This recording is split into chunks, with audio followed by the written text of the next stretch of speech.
bendición aquí, de verdad. Nosotros en Puerto Rico tenemos una frase muy popular, que cuando algo ya se fue más de lo bueno, que se fue al extremo de lo bueno, decimos, eso estuvo brutal. Y esto en esta mañana ha estado brutal, fuera de vida. La verdad que lo he disfrutado. Le agradezco a Pastor William, a la doctora Cari, a todo el equipo de veras que han planificado esto. La verdad que todas las actividades como que han tenido una secuencia y han tenido un propósito, y eso es lo maravilloso de esta experiencia. Como le dije ayer, yo soy un fanático de ustedes porque donde quiera que me invitan a hablar con pastores, conferencias, yo hablo de lo que esta iglesia está haciendo con sus líderes. Para la gloria del Señor. Este último tema, hermano, que vamos a tratar en los poquitos minutos que tenemos. Usted tiene las notas, tiene sus notas. Posiblemente voy a hacer algunos comentarios adicionales en lo que el tiempo me permite. Así que el tema es integración generacional.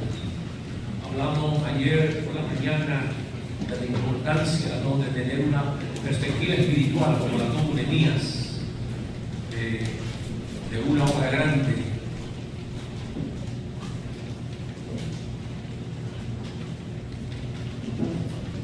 Nehemías tuvo la visión, ¿no?, tuvo la pasión, tuvo el llamado de ir a hacer lo que hizo, no solamente pensando en él, porque él estaba bien en Persia, no solamente para arreglar el problema de los que estaban en Jerusalén, sino siempre pensando en la nueva generación, en aquellos que han de venir después, que los muros estén levantados, que habla de la fortaleza, que los principios estén arriba para bendecir esa futura generación.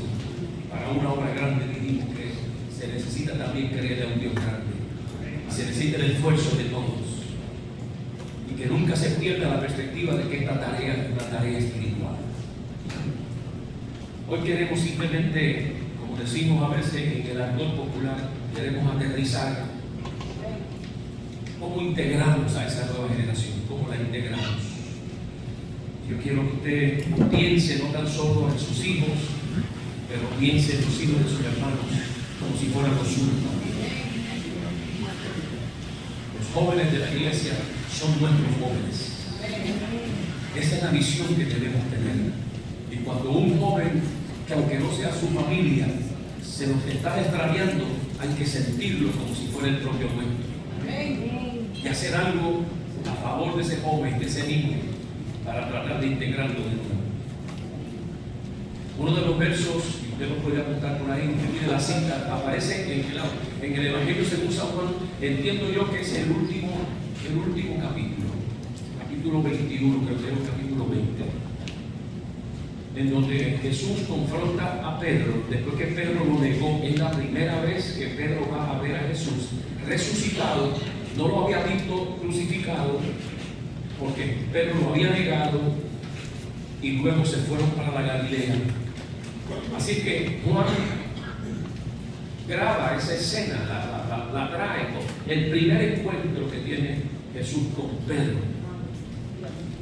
Cuando Jesús ve a Pedro, lo confronta y le dice: Pedro, ¿me amas? Y él dice: sí, te amo. Y las palabras de Jesús fueron estas: apacienta mis corderos. Y luego vuelve de nuevo y le pregunta: Pedro, me ama. Y luego entonces Jesús dice: apacienta mis ovejas. Pero la primera prioridad para Pedro es: apacienta mis corderos, que son los bebés de las ovejas. Interesante cómo el Señor mostró un interés por los pequeñitos, por los jovencitos, por los que están empezando. Y por esa razón es importante que nosotros en todos estos temas hablemos de la integración. ¿Cómo yo puedo, con la ayuda del Señor, cómo yo puedo integrar a esa nueva generación a la fe del Señor? Hagamos estas preguntas, si me permiten los hermanos. Hagamos esta pregunta como reflexión. No que no lo hayamos hecho, lo estamos haciendo, pero es una pregunta simplemente para reflexionar. ¿Por qué no logramos retener a tantos niños y jóvenes que pasan por nuestras iglesias? Simplemente para reflexionar. Yo estoy seguro que retenemos algunos. Retenemos quizás hasta retenemos la mayoría. Puede ser que retengamos la mayoría. Pero la pregunta es simplemente para que nos ayude a nosotros a reflexionar. ¿Por qué es que no logramos a veces retener a los niños que se van criando en el Evangelio? ¿Cómo usted evalúa la transición entre el ministerio de niños y el de adolescentes o de jóvenes? Y yo pienso que ahí tenemos nosotros quizás que hacer algo intencional, que es la palabra que yo utilizo mucho. La transición entre el grupo de niños y luego los adolescentes y de los jóvenes. ¿Cómo usted evalúa esa transición? Y la tercera pregunta, ¿cuándo comienza y cuándo termina exactamente la juventud? Que también es un reto.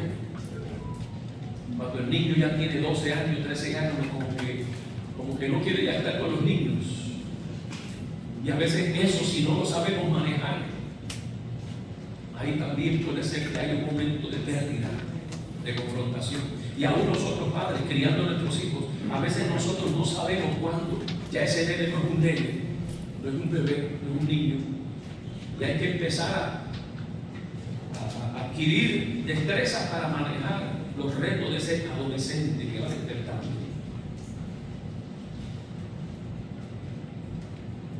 En el pensamiento hebreo, el fundamento bíblico, miren, en el pensamiento hebreo, la juventud desempeñaba un papel crucial en la transmisión de la fe.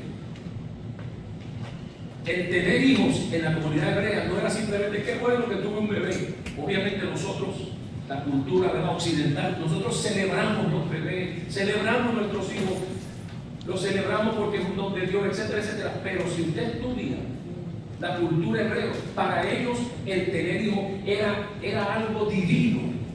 Había una conexión de algo poderoso, porque el joven en la cultura hebrea desempeñaba un papel en donde ese joven transmitía la fe. En otras palabras, si el padre de la casa deseaba que su fe perdurara por los próximos años, él iba a tratar a ese joven, a ese niño, a ese hijo, lo iba a tratar de una manera para que él fuera entonces el portador de esa fe hacia el futuro.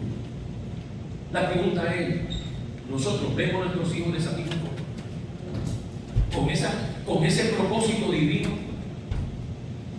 de que cuando Dios me da un hijo a mí, no me lo da simplemente para que el apellido González continúe, y a veces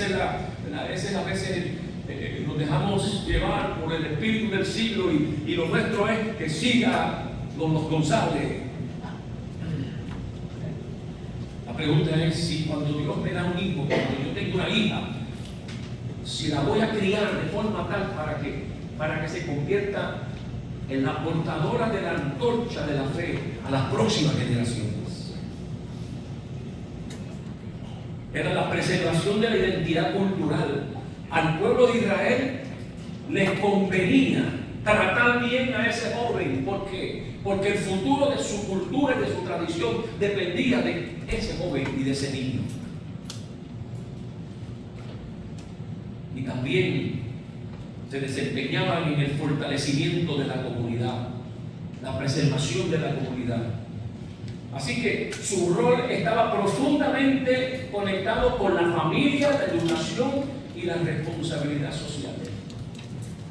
Y nosotros, si queremos transferir eso a un principio espiritual, de igual manera, nuestros jóvenes, los que están en nuestras congregaciones, los tenemos que ver desde la misma misma perspectiva, con el mismo espíritu, con la misma devoción. Si el Señor me permitió tener ese joven de 12, 13, 14 años, la intención mía es que ese joven de alguna manera tenga unas experiencias que las va a tener de su vida personal, va creciendo, su cuerpo está cambiando, sus hormonas están cambiando, mas sin embargo el mundo lo está bombardeando con un sinnúmero de cosas contrarias a la fe. ¿Cómo yo preservo la fe de ese joven?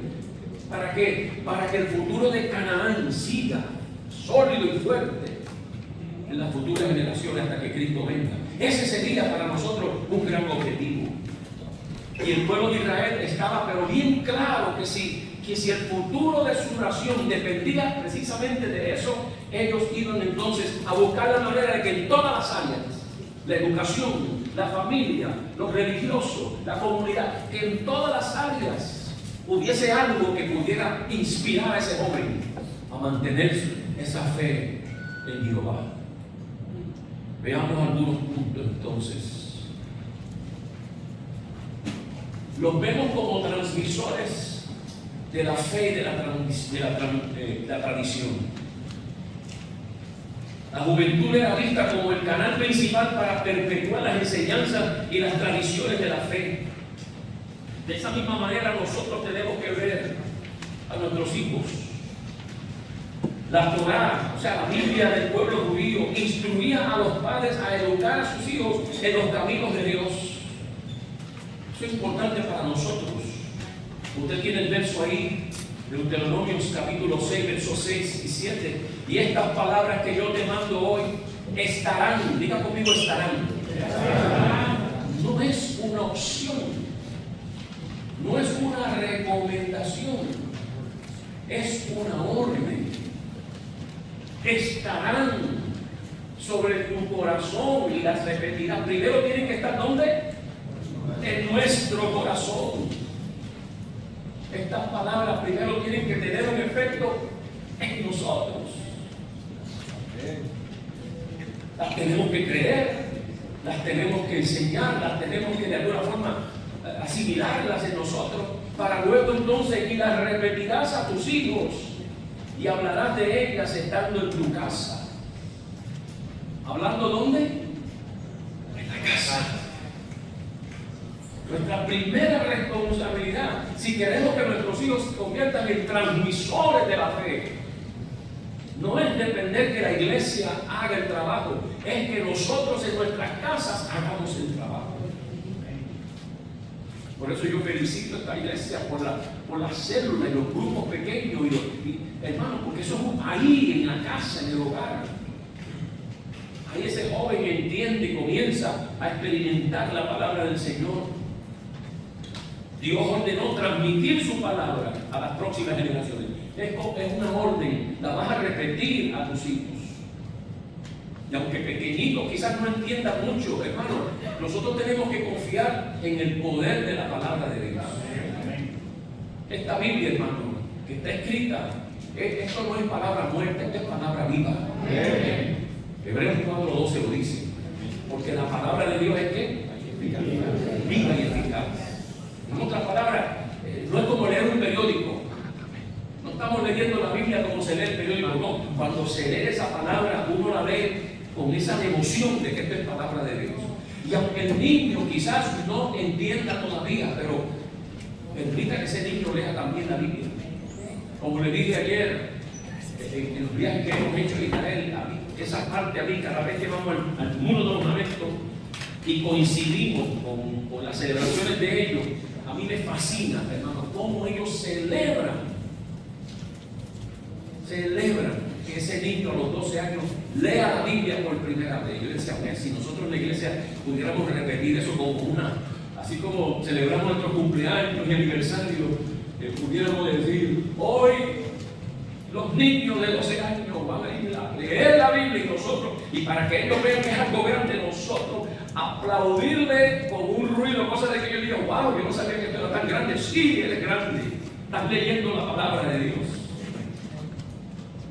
Así que el pueblo de Israel le puso un valor al tener un hijo.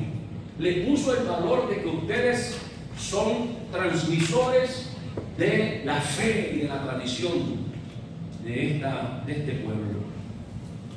Y eso para nosotros es bien importante. En las notas yo le puse ahí que la fe no se hereda automáticamente.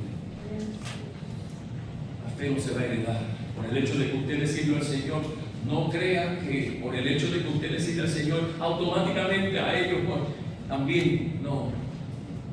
De alguna forma nosotros vamos a tener que ser intencionales para que esa fe se preserve, para que esa fe se arraigue ahí en el corazón de cada uno de ellos.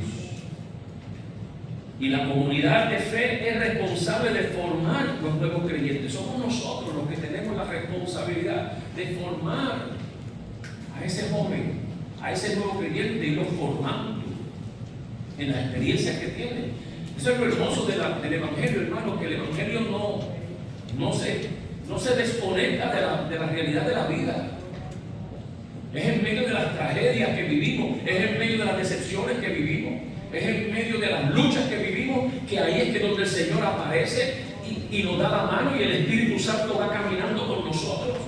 Mientras lloramos, mientras estamos sufriendo, Él nos acompaña en el sufrimiento. Y nosotros confiamos que al final del camino seremos más que vencedores. Ese es el proceso. Nosotros no le ofrecemos a nadie una vida perfecta cuando viene a Cristo.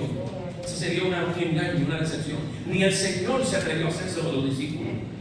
Le dijo a los discípulos: en el mundo tendréis aflicción. Entonces la oferta nuestra no es una vida sin problemas, no. Es que vas a tener problemas, pero en el camino el Señor te acompaña. Amén. Amén. Aleluya. Transmisores. Y debemos verlo de esa manera. Vea a nuestros hijos, vea a los jóvenes de la iglesia, mírenlos de esa manera. Es ahí un transmisor, es ahí un futuro evangelista, es ahí un nuevo líder de zona, es ahí un nuevo líder, un supervisor. Verlo con esa visión. Es de la única manera que lo vamos integrando a la vida de la iglesia. Segundo, la educación y la disciplina, hermanos, es importante. El concepto de formación integral, espiritual, moral y práctica era fundamental. En las Sagradas Escrituras, cuando usted lee la palabra disciplina, es instrucción. Es instrucción. Y cuando nosotros hablamos de disciplina, nosotros tenemos que hablar de cuál es la instrucción que nuestros hijos están recibiendo. ¿Cuál es la enseñanza de ese joven, de ese niño? La sabiduría y la instrucción comienzan primero con el temor del Señor. ¿Qué dice Proverbios 1:7? El principio de ¿qué? De la sabiduría. Le estoy dando versos que posiblemente no están en sus notas, pero es simplemente para que usted le vaya añadiendo a esa página. También la Biblia dice en Hebreos capítulo 12 y verso 6 que Dios disciplina a los que aman, los corrige. Pero cuando nosotros corregimos, tenemos que corregir con instrucción. No es castigo, aunque hay una versión, dependiendo la versión de la Biblia, han dicho que Dios ama, lo castiga, pero cuando usted busca el original, es una disciplina que viene acompañada de una instrucción. Es no tan solo corregir lo equivocado, sino es decirle: esta es la verdad, este es el camino. Por eso que me encanta, y lo puede apuntar por ahí, segunda de Timoteo capítulo 3 y verso 16. Me encanta ese verso, porque ese verso dice que toda la escritura es inspirada por Dios y es útil. Yo a veces pienso que a veces nosotros no le sacamos el provecho que tiene las Sagradas Escrituras. Es un libro completo. Yo soy de los que creo que no hay una decepción humana, no hay un problema sobre la faz de la tierra que la Biblia no lo haya cubierto de alguna forma. Desde las historias del Antiguo Testamento hasta las cartas del apóstol Pablo. problemas de infidelidad, problemas de rebelión, problemas de desobediencia, problemas de pereza. Busque usted todo tipo de problemas debajo del cielo, y yo le garantizo que en la Biblia hay un pasaje que habló de esa situación. Entonces la Biblia es un libro completo. Y Pablo le dice a Timoteo, la palabra de Dios es inspirada por Dios. En otras palabras, dale el valor divino que tiene la Biblia, dale ese valor divino, es inspirada por Dios. Pero aparte de lo divino, es útil. ¿Útil para qué? Para enseñar. Y el beneficio que tiene la enseñanza, y Pablo lo pone en esa secuencia, y yo entiendo que ahí está la inspiración, porque una vez yo enseño, el poder de la enseñanza a un hijo es que esa palabra lo va a redarguir. El primer efecto que va a tener posiblemente sea un efecto silencioso. Cuando una persona es confrontada por la palabra, son muy pocas las personas que públicamente pegan un grito. Lo más probable es que ese redarguir es silencioso, es íntimo, es personal. Y cuando usted lo confronta con la palabra, esa persona se da cuenta, pero así no es que yo estoy viviendo. Así no es como yo estoy acostumbrado a vivir. Y redarguye la palabra. La palabra redarguye. Pero luego que redarguye, ¿qué hace? Entonces corrige. Porque para que haya corrección, yo primero tengo que admitir que yo lo estaba haciendo mal. Y la palabra me confrontó. Entonces la palabra enseña, redarguye y luego corrige. Y una vez corrige, entonces instruye en justicia. Esta es la forma de hacerlo. Esta es la forma de vivir. Esta es la forma de actuar. Nuestros hijos necesitan esa educación bíblica.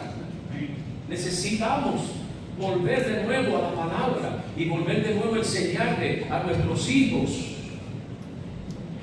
Miren, hace como un año o 2 años atrás, tuvimos lamentablemente la experiencia en nuestra congregación de un suicidio de un jovencito criado en la iglesia, que fue lo más doloroso. Y yo tomé aparte al pastor de jóvenes, y a veces, hermano, por eso es que la instrucción de la palabra es si se va a instruir, vamos a instruirla completa. Si le vamos a enseñar el ciclo, yo le llamo el ciclo de redención completo, porque en el ciclo de redención hay un infierno también. Y yo le pregunté al pastor de jóvenes y le dije, ¿cómo me pregunta? ¿Los jóvenes nuestros saben que hay un infierno? ¿O solamente le estamos enseñando el cielo, el cielo, el cielo, y todo el mundo termina en el cielo? Y últimamente yo cuando escucho gente famosa que mueren, todo el mundo termina en el cielo. Pero yo le pregunté al pastor, le digo una pregunta a nuestros jóvenes, porque si usted busque, haga usted la matemática, que ahora con ChatGPT usted puede hacer un montón de cosas. Pregúntale cuántas veces habló Jesús del cielo en el Nuevo Testamento y cuántas veces habló Jesús del infierno. Haga usted la matemática y usted contéstese la pregunta. Habló más del infierno. Habló más de la condenación eterna. Y yo le pregunté a ese joven, ¿los jóvenes nuestros saben las consecuencias de quitarse la vida? Entonces, la disciplina incluye una instrucción completa. No es una instrucción selectiva, no es una instrucción parcial, no es una instrucción a conveniencia, no. Si vamos a enseñar, hay que enseñar el ciclo completo. El que creyere será salvo. ¿Y cuál es la otra parte? El que no creyere será condenado. Eso es lo que dijo Jesús. Entonces hay que predicar el ciclo completo, hay que enseñar el ciclo completo. Si nosotros queremos que ese joven se convierta en un transmisor de la fe, un transmisor de los valores cristianos, y el Señor nos los puso en las manos, ya sea que nos los dio por matrimonio o nos los dio como miembros de la congregación, somos responsables de integrarlos. Y el pueblo hebreo tenía esa conciencia. El pueblo hebreo tenía esa conciencia de que este joven es un tesoro que Dios me acaba de dar, y para el futuro de esta nación y para que el pueblo de Israel tuviera un futuro sólido en el futuro, el futuro de la nación depende de cómo yo enseño a este niño. Pues transfiera eso a la iglesia de igual manera. El futuro de la iglesia también depende de cómo nosotros manejamos a los jóvenes que el Señor pone en nuestras manos. Tercero, diciendo todo eso, instruyéndolos, corrigiéndolos, disciplinándolos. Entonces, ¿qué tenemos que hacer? Prepararlos. Los jóvenes hebreos eran preparados para roles importantes en la sociedad. Tenemos que prepararlos, instruirlos y prepararlos para que asuman responsabilidad. Aunque el liderazgo formal recaía en adultos mayores, los jóvenes eran capacitados para asumir responsabilidades. Nosotros de igual manera, empezando en el hogar, hermano querido, empezando en la casa. Por eso es que el hogar se convierte, el hogar no es sustituido, la iglesia no sustituye la casa, el hogar es importante en la formación del carácter y de los valores de ese jovencito. Dele responsabilidad al niño, hermano. Dele responsabilidad al niño. Y yo sé que la mayoría de nosotros, los latinos, hemos vivido días tan difíciles en nuestra experiencia personal. De la manera que nos criamos en una pobreza, nos criamos en un lugar donde no había mucha facilidad, que ahora cuando tenemos hijos decimos, pero yo se lo voy a dar todo a mi hijo. Y es el peor error que podemos hacer. No es que usted se convierta en un verdugo ni un dictador, pero escuche, debe responsabilidades a sus hijos desde el hogar, para que aprendan a respetar el hogar, para que aprendan valores, que no los vamos a aprender afuera, los vamos a aprender adentro, de que en la vida hay que trabajar. Y si usted desea unas cosas, usted tiene que trabajarlas. Y hay consecuencias cuando se toman decisiones equivocadas. Hay que prepararlos para el servicio y prepararlos en el liderazgo. Eso es espiritual. El hogar es tan espiritual como la congregación en el santuario. El hogar, usted tiene que verlo como un santuario también.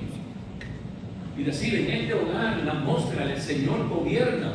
Y aquí vamos a aprender a cómo vivir en la vida. Y usted le enseña valores a sus hijas, a sus hijos, los valores para que puedan defenderse allá afuera. Y en Israel los jóvenes se preparaban para diferentes etapas de la vida. Y aunque el liderazgo formal recaía en adultos mayores, los jóvenes eran capacitados para asumir responsabilidades. Josué comenzó su formación como ayudante de Moisés antes de convertirse en el líder. Y usted conoce las historias de Josué. Estuvo con Moisés, estuvo en el tabernáculo, que no entró pero se quedó afuera, subió al monte con Moisés. Moisés subió más arriba, pero él se quedó allí en el monte. Aprendió lo que era presencia de Dios. Nuestros niños necesitan también aprender la presencia, aunque no lo entiendan, pero que digan, wow, este lugar, aquí hay reverencia. Yo me recuerdo en la iglesia donde pertenecíamos, ahí en Puerto Rico, una hermana se llamaba Efigenia, hermana Efigenia, y era una de las hermanas que Dios utilizaba. La hermana Efigenia, una señora delgadita, flaquita, no tenía quizás mucha educación, pero el Espíritu la tomaba. La hermana era certera de la forma en que Dios la usaba para orar y para intervenir en asuntos. Yo recuerdo que todos los niños, a la vez que veían a la hermana Efigenia ponerse de pie, todo el mundo decía, Señor, perdóname. Se adelantaban a la causa. Y yo le digo esto, yo tendría 6 años, 7 años.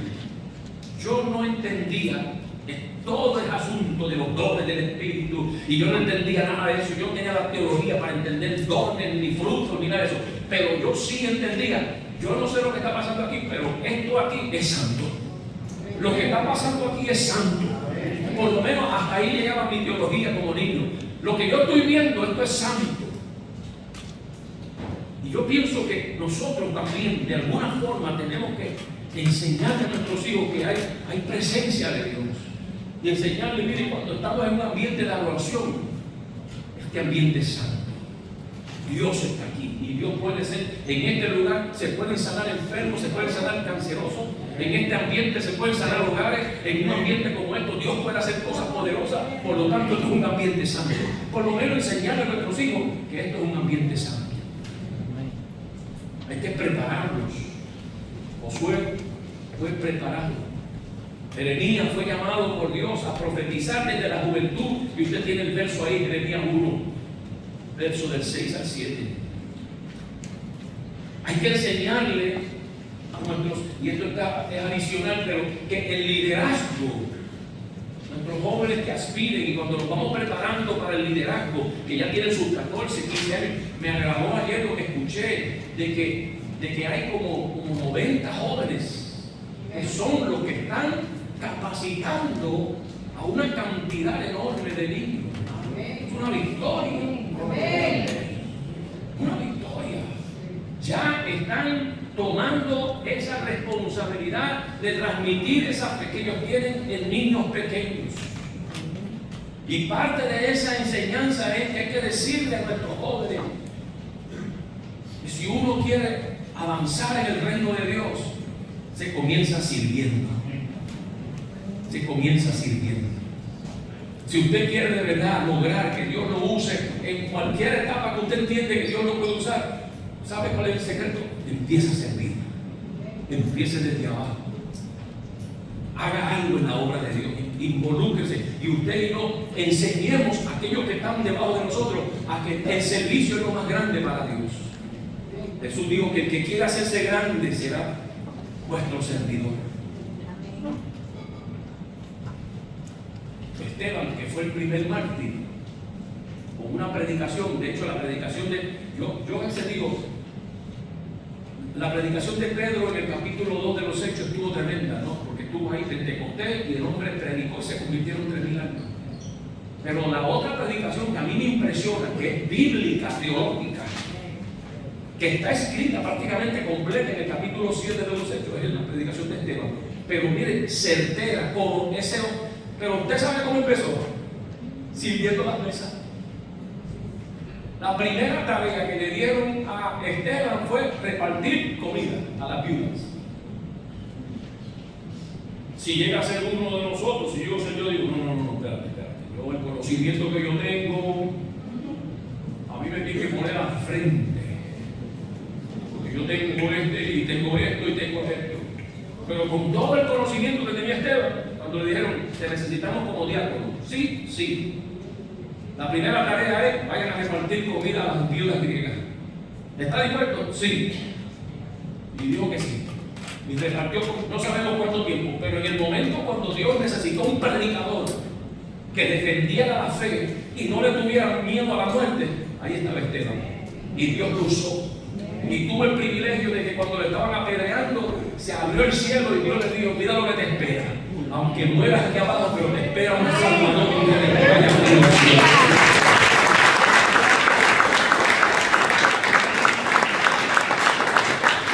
Nosotros tenemos que enseñarle a nuestros hijos, si lo queremos integrar, decirle, comienza sirviendo, hijo. No hay un valor más grande que, aunque sea abriendo la puerta, aunque sea limpiando el baño, aunque sea repartiendo algo, pero comienza, porque ahí, en ese ambiente, si lo haces para el Señor y lo haces con el corazón correcto, Dios te va a ir levantando para su gloria. Enseñarle ese principio. No todo el mundo canta como David. Canta como David, adora al Señor. Y con Dios se lo ocupa. Pero hay otras tareas que se pueden hacer. Mire, yo fui a pastorear una iglesia en Ponce. Ponce, después de San Juan, en Puerto Rico, San Juan es la capital. Yo diría que es la capital política, pero Ponce es la capital cultural en el sur. Usted visita Ponce y usted ve toda una trayectoria española en la ciudad. Y Puerto Rico es prácticamente como la mayoría de los pueblos nuestros de nuestra república, de El Salvador, Guatemala, etc. Yo pastoreé en Ponce 4 años. Fuimos a una iglesia, mi esposa y yo, se había dividido la iglesia, así que nos dieron 35 hermanos para pastorear. En el año 86 pastoreamos. Pero poco a poco fuimos capacitando a líderes y yo veía que los hermanos cuando entraban a la iglesia, pues nadie los saludaba, entraban así de momento y se sentaban. Y yo dije, no hace falta alguien ahí en la puerta, que por lo menos que sea la primera sonrisa que vea a alguien. Cuando va entrando, que por lo menos alguien se le ría y diga, hola, bienvenido, Dios te bendiga. Pero mire, en el tiempito que yo empecé a analizar, porque no eran muchos hermanos, así que 35 hermanos ya yo sabía más o menos el carácter de cada uno de ellos. Y había una hermana que se llamaba Marta Lamberti. Marta Lamberti, hermano. Mire, si usted la ponía a cantar, desaparecía todo el mundo porque no tenía voz. Tenía una forma de hablar, tenía una forma de saludar. Que yo acá en el altar, y yo sabía cuando Marta llegó al estacionamiento, porque ella cuando ella saludaba, ella hacía y daba ese grito así, yo decía, ahí llegó Marta. Pero Marta era la persona más alegre, tenía un corazón, ella era de abrazo, a ella se le la dulzura nada más, tú la veías el otro día. Y yo dije, esa es la que yo quiero en la Marta. Yo hablé con Marta. Marta, tú te atreves todos los domingos, por lo menos media hora antes de ir, ubicarte en la puerta y a todo el que entra, recíbemelos así como tú recibes a la gente, recíbelos así, con esa alegría y ese medio pastor, lo voy a hacer. Y empezó Marta su ministerio de la puerta. Pero un domingo, y yo era puntual, pastor, yo era puntual, si el culto era a las 6 y 2 segundos, hubiesen 20, hubiese nadie, yo empezaba. Amén. Y un domingo yo estoy notando que son las 6 y hay pocos hermanitos nada más sentados en la banca. Y yo veo un sinnúmero de gente afuera en la entrada de la iglesia, pero vi como una fila. Y yo llamé a mi secretario y le digo, mira, son las 6, yo estoy viendo toda esa gente allá afuera en el estacionamiento y en la puerta, ¿qué está pasando? Y ella me dice, Marta dijo que usted le dijo que hasta que no abrazara uno por uno no dejara entrar a la congregación. Y yo le dije, eso no fue lo que yo le dije. Yo le dije que te parara la puerta, que hiciera el trabajo, pero no era que tenía que abrazar a uno por uno en la puerta. Pues Marta tenía a todo el mundo alineado, dándole un abrazo personal. Y ella fue y se lo dijo, Marta, que dejes entrar a todo el mundo a la iglesia. Y comenzó el servicio. Pero mire esto, hermano, interesante. Pasaron los meses, Marta haciendo su trabajo. Y yo personalmente como pastor, la iglesia no era muy grande en ese tiempo, después creció obviamente, pero no fue en ese momento. Yo tenía todas las escuelas bíblicas, en todas las escuelas bíblicas, yo daba una clase a los nuevos convertidos y a las visitas. Esa era mi clase. Había clase para damas, caballeros, para jóvenes y para niños, pero yo tenía todos los que venían por primera vez. Yo tenía unas clases, unas sesiones que yo daba como de 2 o 3 meses. Pero al final de las sesiones, yo repartía una tarjetita a los nuevos convertidos y a las visitas, y la pregunta era, ¿qué hizo de esta iglesia atractiva para usted? Y le puse categorías, le puse adoración, predicación, cuidado de niños, facilidades, y puse otros. Le iba a decir adivinen, pero no voy a decir adivinen. Pero usted no sabe cuál era el nombre que pusieron ahí cuando decía otro. ¿Qué fue lo que hizo atractiva que usted se quedara aquí? Pusieron el otro, Marta Lamberti. Increíble. Yo estoy pensando que van a decir, no, la predicación del pastor Nico, o la adoración de David, o qué sé yo, o la facilidad. No. A la persona que usted jamás le hubiese dado crédito, estaba contribuyendo para que la iglesia poco a poco se fuera llenando. ¿Por qué? Porque esa área de recibir los hermanos con alegría, con una sonrisa. Usted no sabe los problemas que esa gente tiene allá afuera y que alguien en la iglesia lo reciba como un gozo. Hermano, eso impactó a esas personas. Y la hermana Marta Lamberti, para ellos era la héroe de porque ellos estaban en la congregación. Hermano, el servir, no importa qué servicio, si usted lo hace con gozo y con alegría, Dios recompensa y bendice a la iglesia. Y la iglesia crece y también de una manera extraordinaria. Nuestros jóvenes necesitan que los preparemos para el servicio y darle las tareas y decirle que lo hagan con un corazón bueno y que lo hagan para el Señor y que lo hagan bien para el Señor, porque cada uno de nosotros tiene un llamado. Dice la Biblia, Romanos capítulo 12, Pablo dice que a todos nosotros se nos dio una medida de fe. Y no todo el mundo tiene la misma capacidad, pero algo le puso el Señor para hacer. Y eso no es para nosotros, eso es para enseñárselo también a las nuevas generaciones. Decirle, Dios a cada uno de ustedes le está dando una medida de fe para que la desempeñen y la pongan por obra en la congregación. Próximo. Fuerza y vitalidad para el bien común. Fuerza y vitalidad. En Israel, la juventud simbolizaba energía, fortaleza, atributos valiosos para defender y fortalecer la comunidad. Por eso es que la juventud en el pueblo, de la manera, la visión que tenía el pueblo de Israel con sus hijos, eso era sagrado, hermano. Eso no era por tener hijos, no. Y no tratar a los hijos como quieran, no. Ellos veían en ese joven, ellos veían fuerza, veían protección futura, ellos veían protección de la nación.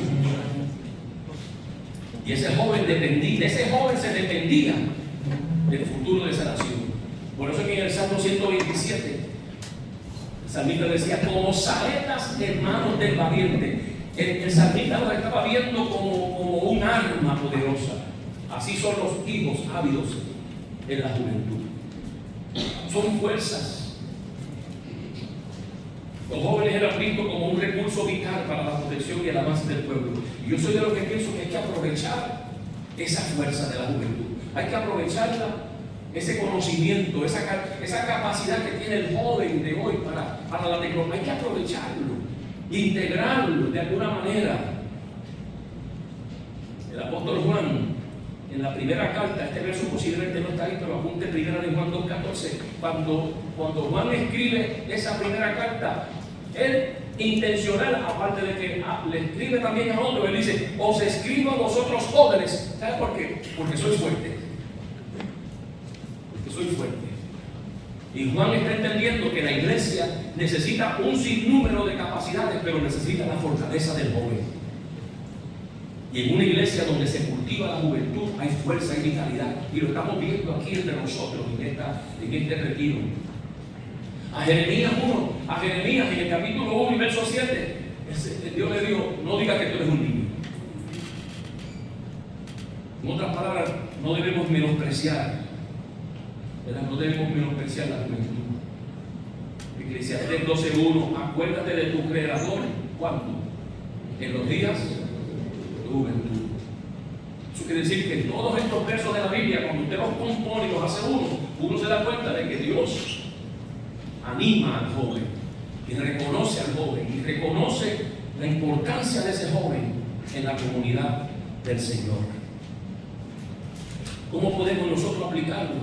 Darle oportunidades a nuestros jóvenes, darle oportunidades a la iglesia, conectarlas como esta iglesia lo está haciendo, motivando el servicio, motivándolos al trabajo.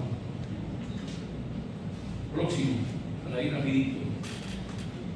Responsabilidad en justicia social. Joven, hay que también decirle que hay unas situaciones afuera en el mundo social que a veces no entendemos, que no son posiblemente del agrado nuestro.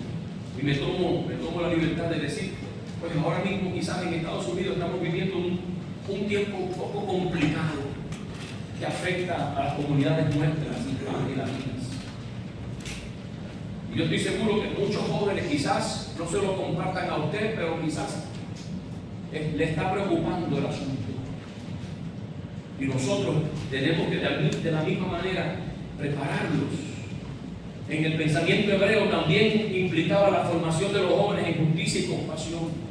Nuestros jóvenes, como decíamos ayer, les gusta involucrarse en asuntos que tengan que ver con compasión. Miqueas capítulo 6, verso 8, el profeta decía, Dios decía, solo te he mostrado, hombre, lo que es bueno, hacer justicia, amar misericordia y humillarte ante tu Dios.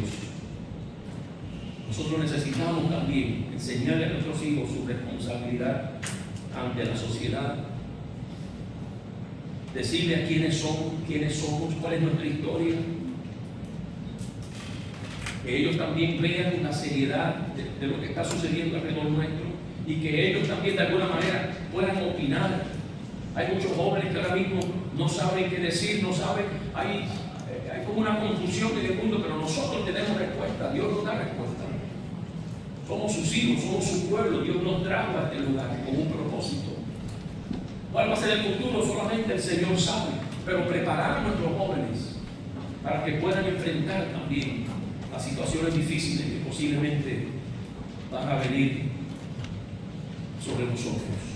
Hay que prepararnos, hay que orar con ellos, hay que hablar con ellos y decirles, no sabemos lo que pueda suceder, pero el Señor tiene control de nuestra vida y nuestra familia está en las manos de Dios, y darle siempre esperanza. Escuche, hermano, siempre nosotros debemos terminar siempre en una línea de esperanza, aunque yo no tenga la respuesta, pero en el Señor sí hay respuesta. Y nunca dejar ese hilo suelto de confusión, de penumbra, de angustia. No, nosotros los ministros, nosotros la iglesia, terminamos siempre con una esperanza. Así terminan los salmos. Hay unos salmos que si usted los lee, dice, Dios mío, David estaba pasando por el peor momento de su vida, pero siempre aterrizaba como, pero el Dios nuestro es un Dios de salvación. Y siempre terminaba con esperanza. Y de igual manera nosotros también. Y también la juventud como un don de Dios. Yo pienso que esto ya lo hemos hablado. Si queremos integrarlos al trabajo, la juventud en el pueblo de Israel era vista como una etapa bendecida por Dios, un tiempo para aprender y comprometerse con su propósito. La falta de hijos o juventud en crecimiento se veía como una debilidad nacional. Por eso es que para nosotros la juventud de nuestra congregación es importante, y la juventud que Dios nos pone en las manos como hijos, nietos, sobrinos, es importante. Tenemos que verlo desde la perspectiva de Dios. Ese joven Dios que lo dio, ¿para qué? Para mostrarle los caminos de Dios. La juventud en el pensamiento hebreo era esencial para la continuidad de la fe, el aprendizaje de la ley, la preparación para roles de liderazgo y servicio. Su formación integral aseguraba que la comunidad se mantuviera fiel a Dios y próspera. Ese debe ser el rol de cada uno de nosotros con nuestros jóvenes. Déjeme ahora, para ir cerrando un poquito, déjeme mostrarle esta pregunta. Si hubiese tiempo, porque es parte también de la tarea que usted tiene. ¿Cuáles son? Y aquí me gustaría abrir, como hicimos ayer, ¿cuáles son algunas estrategias efectivas para la integración de las nuevas generaciones? ¿Qué usted haría? Aparte de lo que ya hemos hablado, denme una idea. ¿Cómo usted integraría a la juventud? A la fe, al servicio, a que se conecten, a que hagan algo. Denme una idea y dígale en voz alta. ¿Qué usted cree? ¿Cuáles son algunas estrategias efectivas que debemos nosotros para la integración de las nuevas generaciones? ¿Quién se atreve? Primero, una idea. ¿Cómo lo puedo integrar? ¿Cómo pudiéramos integrar? Conociéndolos para la capacidad de evaluarlo, seguro. Podemos integrar haciendo un tipo de, no sé, de un ejercicio que podamos decir quién tiene talento para esto en particular, quién tiene talento para esto otro. Esa es muy buena estrategia. ¿Qué más? ¿Cómo? Sí. Siendo compasivo. Siendo compasivos. Una estrategia para integrarlos. Explícame qué significa siendo compasivo. Como muchas veces somos muy individualistas.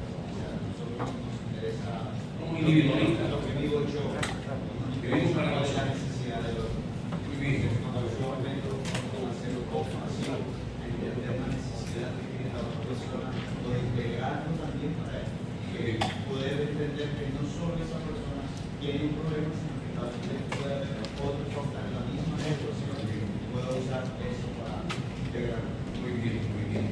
Creo que vamos a ir al final. Sí. Yo le bendiga. Bueno, hoy en la mañana estaba hablando con el grupo mío que cómo podemos ayudar a nuestros, porque en las reuniones asisten niños.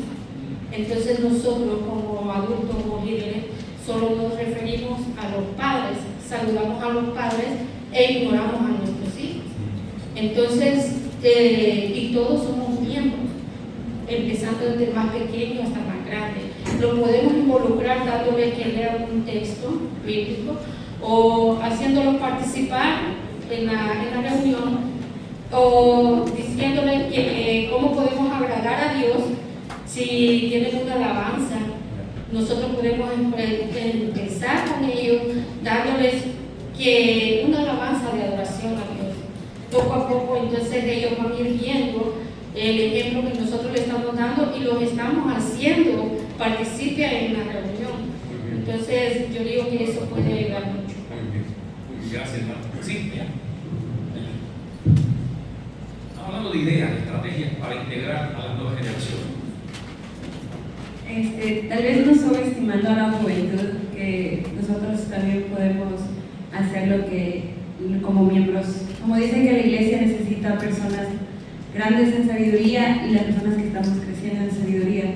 Así como Timoteo fue instruido por Pablo, como jóvenes también podremos ser instruidos por cada uno de los líderes, de cómo muchas veces podemos aprender a orar, como nosotros a veces es la timidez, a veces es que no nos han expuesto a esas situaciones y por eso es que a veces sienten como que los jóvenes no podemos orar o no nos sabemos expresar, pero es porque no hemos sido expuestos a eso. Creo que es eso más de como aplicar lo que aplicó Pablo con Timoteo, instruir, pero instruir en el amor. Definitivo. Y esa es parte de lo que Pablo le dijo a Timoteo: la palabra es útil para enseñar, para corregir y luego instruir. Instruir es tomarnos el tiempo de enseñar cómo es que se hace bien, porque es instruir en justicia, o sea, instruyendo en lo correcto, instruyendo en lo bueno. Así que hace falta esa participación. Dímelo por aquí, a cualquier frente. Permitiendo que los jóvenes hagan cultos, ¿verdad? Dirigir todo por ellos y no solo para ellos, sino que asistamos también los adultos, pero que dirijan al frente sean ellos. Uno que dirija las alabanzas, tocando los instrumentos, predicando y orando, todo, que lo hagan ellos. Mire, déjame hacer una pausa aquí. Yo aprendí de un pastor, cuando yo fui a Ponce pastorear, pues yo me di cuenta que yo decía: hermano, este próximo jueves tenemos un culto en el hogar de la hermana Juanita. Y no aparecía nadie, mi esposo y yo. Y posiblemente el mismo hermano que siempre le gustaba ir a los lugares. La cosa era que éramos 4. Yo aprendí de un pastor, pero lo está haciendo mal, así que vi la instrucción. Él me decía: no lo dejes al azar. Él me dijo: en el próxima vez que vas a dar el culto en casa de la hermana Juanito, a un Pepito, el que sea, usted va a decir: hermana, yo necesito que usted vaya conmigo al servicio y a usted le toca la oración de comienzo. Muy bien. Y luego, hermana, usted va a hacer una lectura bíblica. Muy bien. Hermana, usted va a dar un pequeño testimonio. Hermano, usted va, y cuando vengo a ver, le repartí tareas como a 8 a 10, y ya yo tenía a 10 que iban a ir al servicio conmigo. Así que repartí las tareas para que uno orara por la palabra, uno orara al comienzo, uno diera un testimonio, uno cantara. Pero de esa manera lo que estoy haciendo es enseñándole también a participar, porque si lo dejo al azar, hermano, vamos a estar en el hogar del hermano, ok, nos vemos allá. Quizás la hermana sí puede, que vaya otro, pero si le doy la tarea en particular, yo pienso que podemos hacer lo mismo con nuestros niños en nuestras reuniones. Ya tenemos todo alineado, pero le podemos decir: fulanito va a repartir las hojas. Digo, quiero que tú repartas las hojitas, así que estamos repartiendo algo. o vas a tener una oración cortita, o vas a tener un cántico. O sea, la idea es integrarlos de alguna forma. Veo mano por aquí, sí, por aquí viene la mano, sí. Sí, yo quería compartir que en la casa nosotros a los niños les enseñamos a que en el tiempo de la pandemia comenzamos a hacer los devocionales y cada uno un día leíamos un capítulo. Y eso motivó mucho a mi hijo, que tiene 10 años, y él dice: mami, ¿cuándo yo voy a llevar la lectura? ¿Cuándo yo voy a orar en la célula? De hecho, en los privilegios ellos están incluidos. Desde la niña que tiene 2 años, ella recoge la ofrenda. Igual cuando tenemos invitados no los excluimos. Si llevan niños, se les pone también, ahora no, mi amor, no la va a llevar usted, que le habíamos puesto, la va a llevar, por ejemplo, Rosita, otra niña que llega, y ella la lleva ese día, porque es manera de incluirlos a ellos. Pero los niños, los jóvenes están ansiosos. Mi célula ya se partió y para la gloria de Dios, mi hija es una joven también, ella ya está liderando y todos los jóvenes que estaban en mi célula ahora están allá y participan. Entonces, eso es una estrategia muy buena para darles privilegios. Sí, por aquí, por acá. Ya, pues por aquí, voy por aquí. O sea, el micrófono se Que Dios los bendiga, hermanos.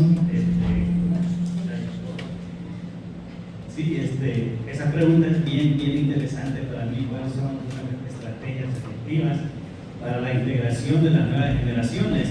En las clases de líderes nos han estado enseñando mucho acerca de esto desde el principio. Y la pregunta que decía la hermana acerca de los niños, los jóvenes, los líderes que están conmigo, siempre les he dicho que integren a los niños, que integren a los jóvenes, y siempre lo hemos hecho. E incluso les digo de que a veces a los niños les digo, si ustedes se portan bien, tienen el privilegio de recoger la ofrenda, y si no, ahí están ellos esperando.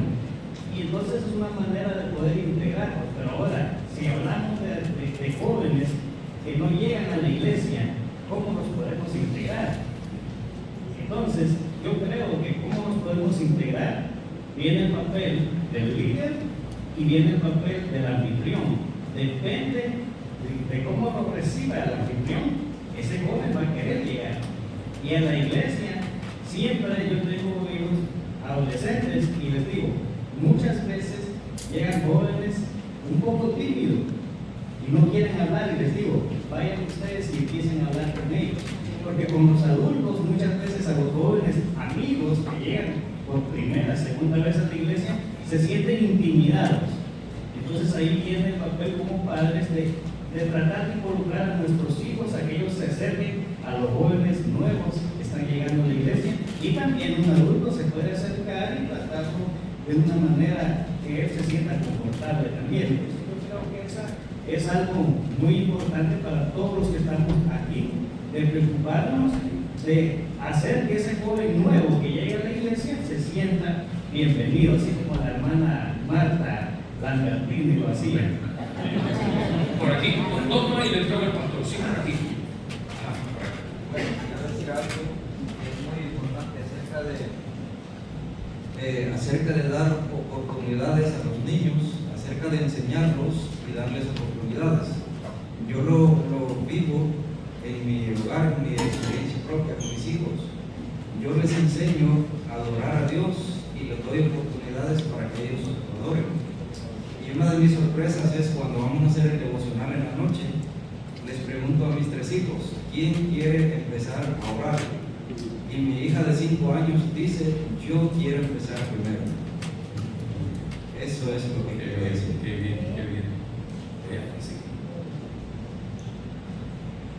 Sí, lo que veo yo a veces que hay problemas en las iglesias, que a los jóvenes les quieren poner mucha carga y los adultos a veces no quieren soportar la manera de ser el joven.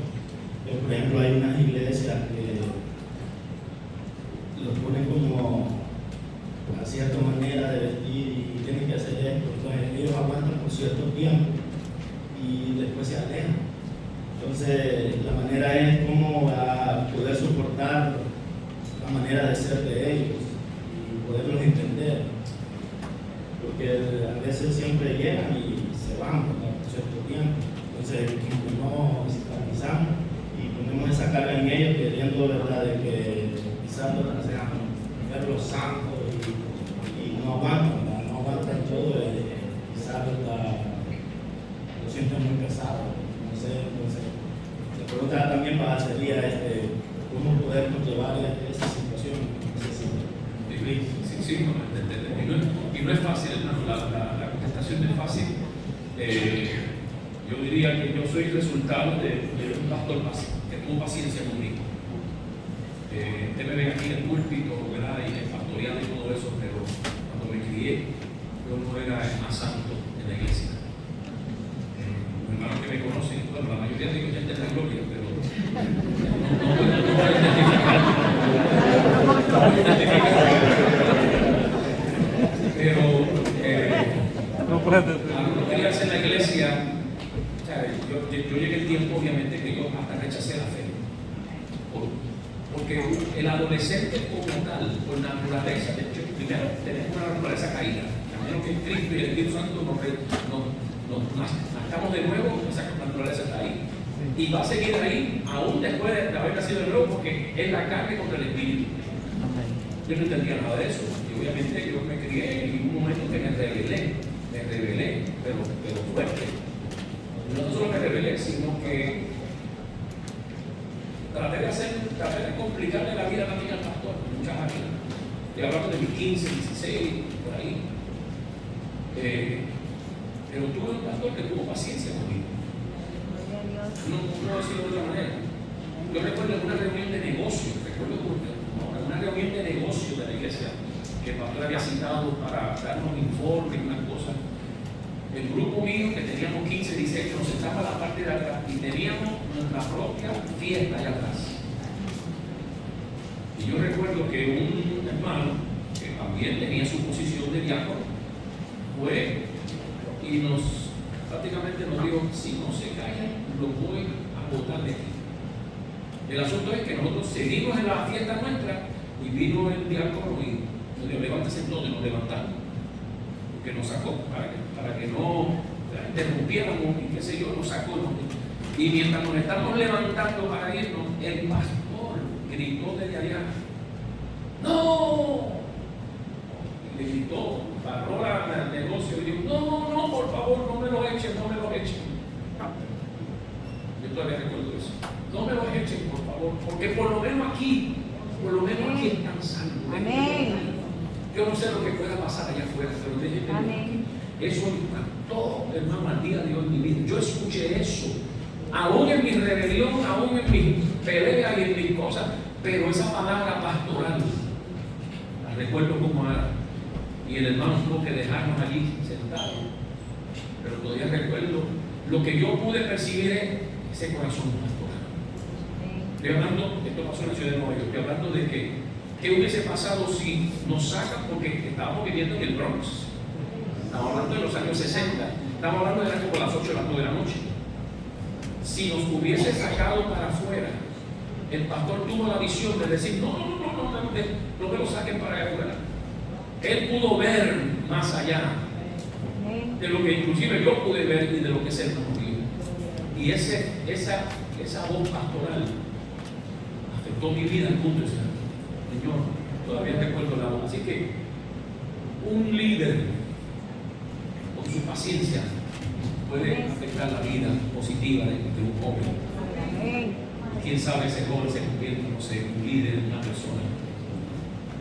Hermanos, gracias. Padre, una vez más hemos tocado estos temas. No son fáciles, Señor, pero hay que hablarlos. Tú has bendecido, Padre, a Canaán con una juventud preciosa, un liderazgo hermoso, pastorado hermoso. Permítenos, Señor, permítenos que estos temas de juventud, de niñez, de nuevas generaciones permanezcan en nosotros, Señor, y aún aquellas estrategias que no las tengamos a la mano, tu Espíritu Santo nos sensibilice, nos ayude, Señor, a cómo retenerlos, a cómo instruirlos, cómo prepararlos para que se conviertan, Señor, en portadores, en transmisores de la fe cristiana en los años por venir. Todo esto te lo pedimos, Señor, en el nombre de Jesús. Amén. Dios me le bendiga. Gracias.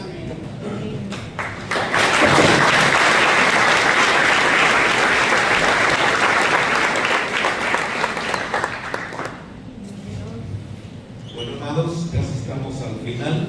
Nos falta el entretenimiento de reconocer las nuevas estrellas del fútbol, de nuestro juego, ¿verdad?